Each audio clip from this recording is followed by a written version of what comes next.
요거 이용해서 한번 꺼보겠습니다.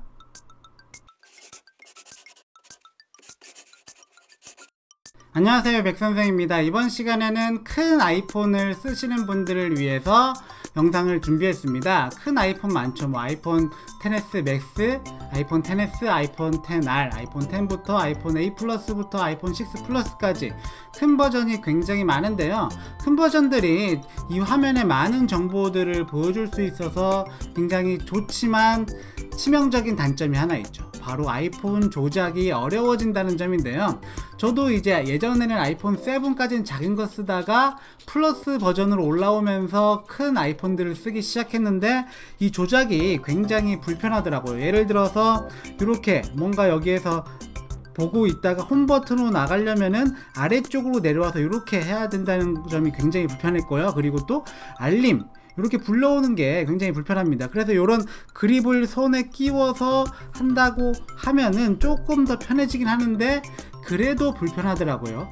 그래서 제가 찾은 방법이 있는데요. 그걸 조금 우선 먼저 설정하는 방법을 알려드리기 전에 보여드리도록 하겠습니다. 예를 들어서 사파리에서 뭔가를 막 하고 있어요. 뭔가를 막 하다가요, 홈 버튼으로 나가야 된다. 그럼 이렇게 누르거나 아니면은 아이폰 XS 맥스 같은 경우에 이렇게 스와이프해서 나가잖아요. 그런데 그게 아니라 이렇게 누르면은 그냥 홈으로 진입을 하게 됩니다.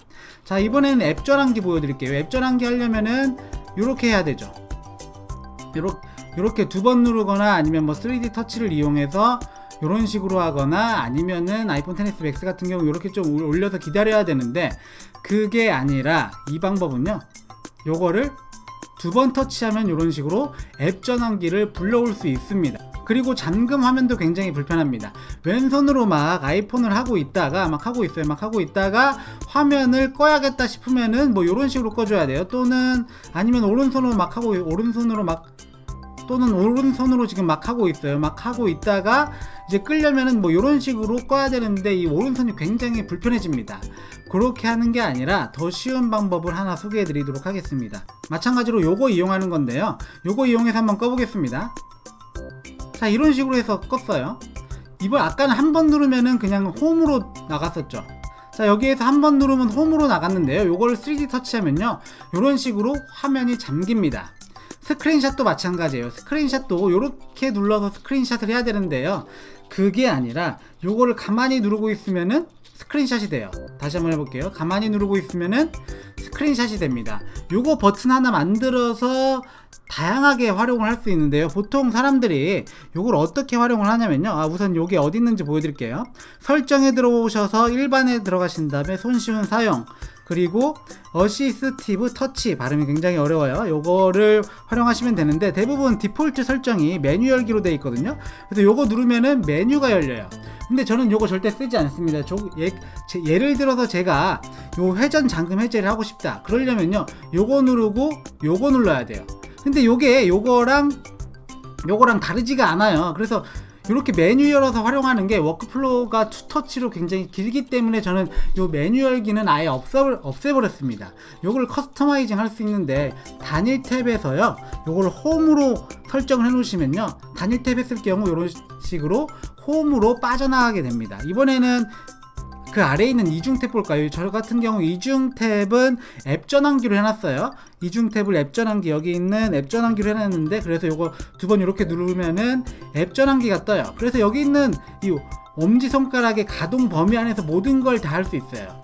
자, 이런 식으로 이제 앱 전환을 할 수도 있는 거고, 길게 누르기 같은 경우 저는 스크린샷을 해놨죠. 예를 들어서 스크린샷이 아니라 알림을 보고 싶다. 왜냐면 이렇게 내리는 게 굉장히 불편하니까 알림을 한번 불러와 볼게요. 길게 눌러서. 자, 이런 식으로 알림을 불러올 수 있어요. 저 같은 경우에는 알림이 아니라 스크린샷으로 다시 설정을 해놓고요. 이번엔 3D 터치 같은 경우에는 잠금 화면을 해놨습니다. 잠금 화면. 그래서 3D 터치를 이런 식으로 하면은 화면이 잠기는 거죠. 다시 한번 해볼게요. 자, 3D 터치를 이런 식으로 하면은 화면이 잠기는 거예요. 그런데 처음에 이 3D 터치를 활용하시는 분들이 굉장히 어색해 합니다. 요거를 너무 세게 누르려고 하세요. 이렇게 너무 세게 누르면 3D터치가 물론 작동을 합니다만 그렇게까지 안 하셔도 돼요. 그냥 살짝만 이렇게 누르셔도 돼요. 아주 살짝만 누르셔도 3D터치가 작동을 합니다. 자, 그런데 이 어시스티브 터치 사용 안 하시는 분들이요, 왜 사용을 안 하시냐, 왜냐면 요게 눈에 거슬려서 사용을 안 하시는 분들이 굉장히 많습니다. 그런 분들을 위해서 여기 있는 대기 중 불투명도가 있어요. 저 같은 경우 저도 눈에 상당히 거슬려서 요거를 20% 정도로 맞춰놨어요. 요거를 진하게도 만들 수 있고요, 진하게 하면 정말로 이게 시야를 가릅니다. 그래서 약 20% 정도를 해 놓으면은 그렇게 거슬리지 않더라고요. 자, 지금 여기에 있는데 어디에 있는지 한 번에 알아볼 수 있기도 하고, 그리고 눈에 딱히 거슬리지도 않아요. 그래서 이 상태에서 두 번 누르면은 앱 전환기가 뜨거나 아니면은 3D터치에서 끄거나 또는 스크린샷을 한다거나, 이 엄지손가락 범위에서요, 뭐 홈으로 나가는 거, 화면 잠그는 거, 그리고 스크린샷 하는 거, 알림 불러오는 거. 자, 오늘은 이렇게 큰 폰에서 아이폰 조작을 쉽게 하는 방법을 알려드렸는데요. 이런 식으로 어시스티브 터치를 메뉴 열기가 아니라요, 단일 탭 그리고 이중 탭, 길게 누르기, 3D터치에 각각 어떤 동작들을 할당해 놓으면요, 오른쪽 엄지손가락 범위 안에서 모든 동작들을 다 할 수 있다는 거 알려드렸고요.